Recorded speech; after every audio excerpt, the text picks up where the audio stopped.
Yo, what's up, baby? This is Bert Watson, and you're listening to Radio MMA, because this is what they do and why they do it, baby, all night long, because they rolling hard, fast, and on the money.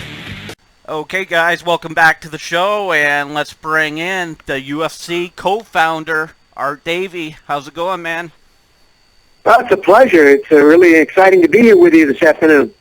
Oh, I appreciate it, man. So, about a year ago or so, you came out with Is This Legal? An inside look at the first UFC. Just talk about the whole process of writing that book. Well, you know, I had been approached in 2011 by Sean Wheelock, who was the play-by-play announcer at Bellator. Sure. He had been a fan, and he knew the history himself of the early UFC. And he urged me to write a book, and he said he would like to help. We talked about it for a year. We spoke to a few agents, and then Sean came back with a publisher of sports books about celebrities and who was interested. And we signed an agreement in 2013. We began to sign the agreement then and began writing the book in late 2014. The book was finally published in July of 2014. It took about 7 months. Sean was very helpful in terms of research, and he worked with me virtually as my editor, and he virtually wrote Chapter 11, the first UFC, which was a play-by-play account of all 8 bouts in that first tournament. I also dedicated the book to the 10 men who came to the first UFC as competitors. Without those individuals, there would have been no first UFC, and there would have been no MMA, perhaps as we know it. Right. So I was pleased to be able to honor those people who had said yes. You have to remember that back in the day, most of the people that I approached about this, and I started on this quest in late '89, working for an ad agency and being asked to come up with some new sports ideas for a client for the agency. And one of the ideas I came up with was, at that time, I called The World's Best Fighter. And it later morphed into War of the Worlds. And I went out and had to recruit people to join me in this quest. I finally found the Gracies and recruited them, but it took me almost 2 years to convince Jorge and Gracie that we weren't going to be doing the Gracie Challenge.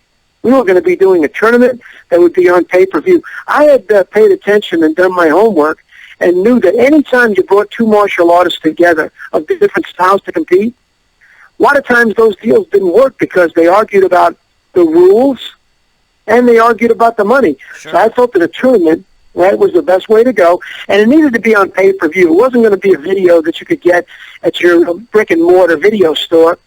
And it took 6 months of pounding on doors to get a television partner. Turned down by HBO, by Showtime, by ESPN. We finally got Semaphore Entertainment, and so we did the first event on November 12th, 1993. It was a long road, and a lot of people turned me down. A lot of people said no, whether it was people at boxing gyms, people in sumo in Japan, various taekwondo and karate organizations in America. Jim Coleman, who was then the executive editor of Black Belt Magazine, called it dirty fighting. And the title of the book, Is This Legal?, comes from a visit that Jorge Gracie and I paid to Chuck Norris, and this is what Chuck told Jorge. Right. Are you sure this is legal? You know? So that's the whole story. Very nice, very nice. So yeah, you guys went to Chuck Norris, and were you interested in getting him in the tournament or just being a part of the event? No, we knew that Chuck was not going to compete in this, Sure. Although I give Chuck a lot of credit. He was studying Brazilian Jiu-Jitsu at the time. You know, unlike a lot of movie martial artists, Chuck was a guy who cross-trained. But no, we were inviting him to either be a spectator, to sit cage side, or to be the color commentator. But every time Jorge brought up a point to him about what we were doing, Chuck just kept saying, "Is this legal? Are you sure?" Very nice, man. That's awesome. So how did you come to the idea of holding the event in Denver, Colorado, opposed to Las Vegas, Atlantic City, another one of those venues? Well, that was easy because, in a way, by doing my homework, I could tell that this event was not going to be one that state athletic commissions were familiar with, and with the fact that it was going to be bare knuckle, no weight class, open Sure. weight.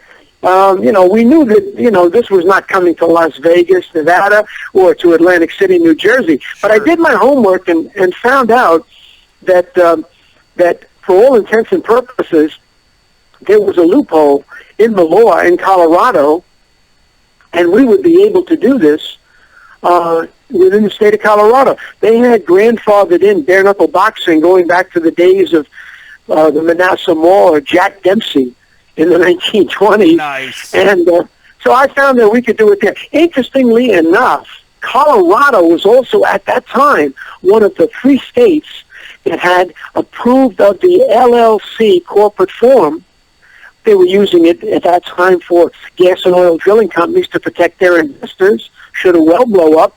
And I wound up forming an LLC in Colorado, and that was what housed WOW Promotions, the company that Horian Gracie and I formed to move this forward. And we did it because Colorado had that format, and it allowed the 28 investors who came into WOW, who I also mentioned in the book and honored them, it allowed them to be able to limit their exposure to the size of their investment and nothing more. During your tenure in the UFC, just talk about some of the easiest guys you had to deal with and some of the hardest. Well, some people were hard to deal with because they were high-strung, talented people like Pat Smith, Hank Abbott. And then there were people like Randy Couture and Don Fry and Gary Goodrich. You could pick up the phone and say, look, I need you. And they would say, no problem. When? And I remember calling Cal Worsham after he was injured. And in particular, I think it was UFC 7 or 8, and I needed him for the Ultimate. And he was still in the hospital. He had gotten kicked in the chest by Zane Fraser, and it did some damage to the myocardial lining around his heart. And I wasn't completely aware that he was still laid up. But I called him up and said, I need you. And an ex-Marine like me that he was, he got up, went home, began training. And Oh, wow. So, I mean, there were guys who, when you reached out and said, look, I need you, they said, hey, I'm there. And then there were people who were material and talented like Ken Shamrock. I was never sure of which Ken Shamrock would show up. Sometimes he would he'd be kind of overtrained. He would break something, or he would get emotional. UFC 3 was a good example when, Royce wasn't able to compete in that bout with Howard Howard. Ken was backstage and later told everyone that, he wasn't prepared to come out. He was injured in that bout with Felix Mitchell. So, Ken Shamrock is a mercurial guy. But, he's in the Hall of Fame, and he's there because he was a great star and contributed as a pioneer to the success of the UFC and to the establishment of MMA. When was your last UFC event? Well, my last UFC event, the one I booked for, was the one in December of 1997. That was UFC Japan. And I was very excited about the fact that I was able to bring, Kevin Jackson, the Olympic gold medalist. That was December 21st, 1997, Yokohama Arena, Yokohama, Japan. And that was my last UFC. By January of 1998, I left the UFC. I had served 2.5 years as commissioner, matchmaker, and prior to that, from 1993 through April of 95, I had been an owner. Okay, Art. Wanderlei Silva recently has made claims that he can prove fights are fixed in the UFC. Do you think that there has ever been a fight fixed in the UFC? Well, there was some speculation that in UFC 6 that the bout between Oleg Tatarov and Anthony Macias had been maybe prearranged. They were both managed by the same individual, Robert DePersia. Okay. John McCarthy, I think in his book, Let's Get It On, talks about that. But that was never arranged through me as the booker, matchmaker, promoter. I never was involved in a work fight at all. All of our bouts were shoots. Now, I don't know, I can't speak about what's happened, in more recent history. Sure. But I can tell you that from 1992 through late 1997, I never was party or saw it fixed out at all in the UFC. And I'll stand by that.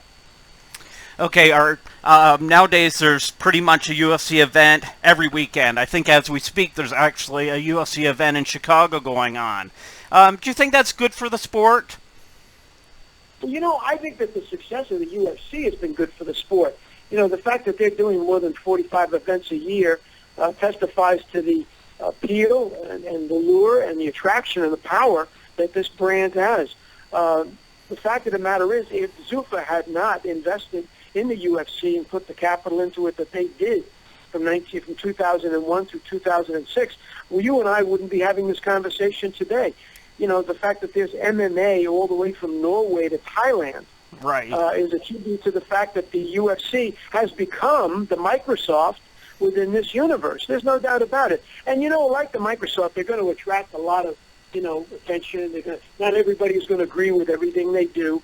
But, something, I give a lot of credit to Lorenzo and Frank Fertitta and to Dana White, who came on board to be the CEO, that this company has really established the brand worldwide and created in its way to the ability to have others enter this business as trainers, gym managers, owners, clothing companies, promoters, fighters, teachers.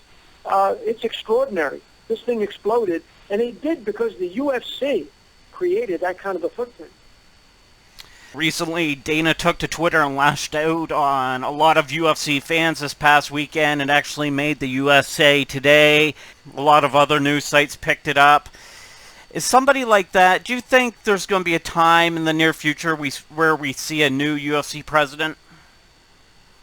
Well, I met Dana for the first time when he called me up in October of 2014 and invited me to the 20th anniversary show. Oh, nice. UFC 67. I had never met Dana before. I had met Lorenzo on several separate occasions prior to that, but I had not met Dana. And I can tell you that, I'd heard a lot of rumors about this and that, and but I can tell you from my personal experience, I can't validate any of those rumors about what kind of a guy he is because his treatment for me was very gracious. He was a regular guy.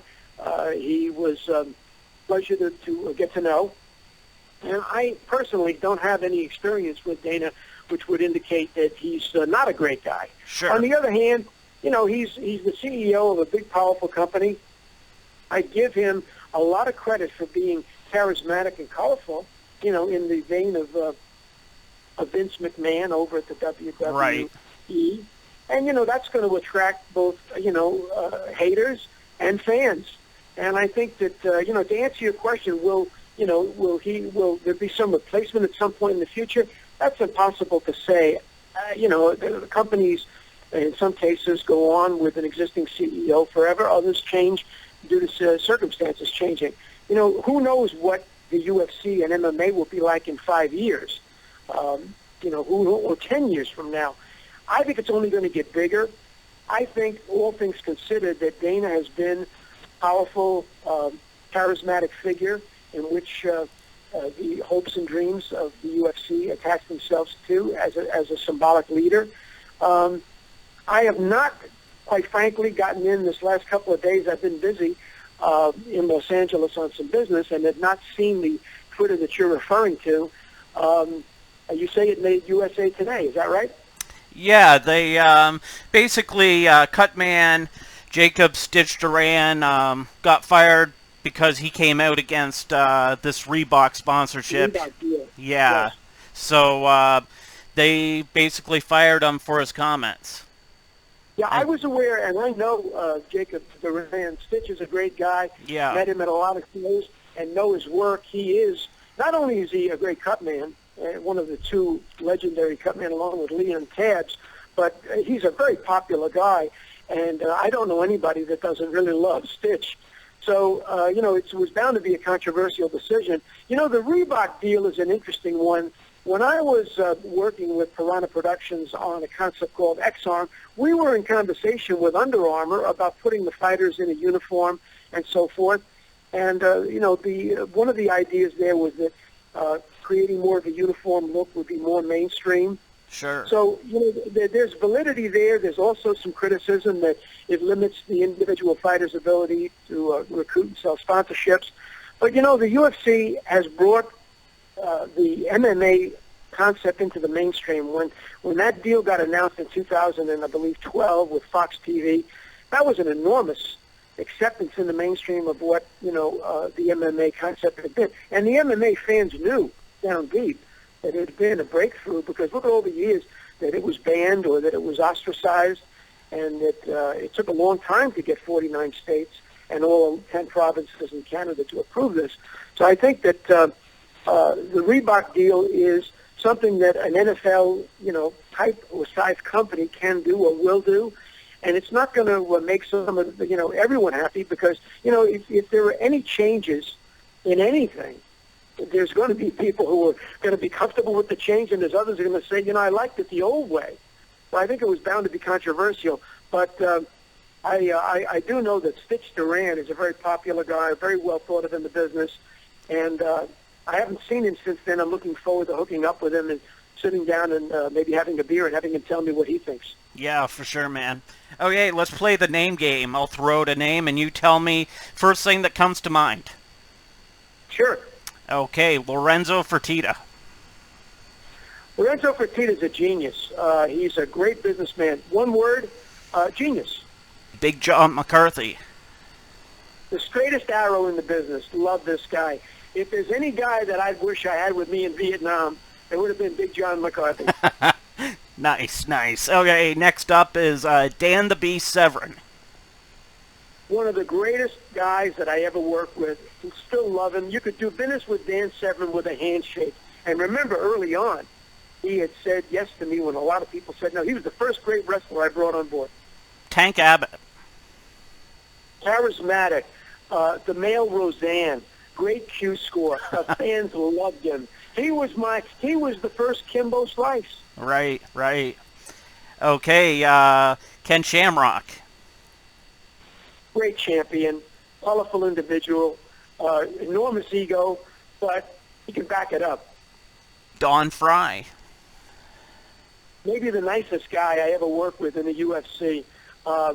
He won an awful lot of tournament victories, including the Ultimate 96. He could do it all. And he looked like Tom Selleck with muscles. Is there anything better than that? No, there isn't. Okay, Gary Goodrich. Big Daddy. I found him on TV winning an arm wrestling tournament. We've been friends ever since. He calls me Pop. Says I'm his the father of another mother. So I can tell you that it's always a pleasure spending time with him. He's my big African son. And finally, the last one on the list here is Mark Coleman. Mark Coleman? Yes. Mark Coleman, for a while, was absolutely undefeatable. He was awesome. He was the originator of ground and pound. Quiet guy. I never really got close to Mark, but I always respected him, still do. In a way, one of the great legendary champions. A big, tough guy that a lot of other guys were afraid of. Appreciate you taking the time out for us this afternoon. Anything you'd like to promote on the show or throw out your social media? Well, I would urge any old school fans who'd like to find out how the UFC came into being to go to Amazon or Barnes & Noble online and pick up either the hardcover copy or the ebook version of Is This Legal? The Inside Story of the First UFC. It's been optioned as a film by a group of producers in Hollywood, and maybe at some point in the future it'll be in movie theaters. Wow, that'd be awesome. Thanks very much for the time. It's been a pleasure. You have a good weekend, my friend.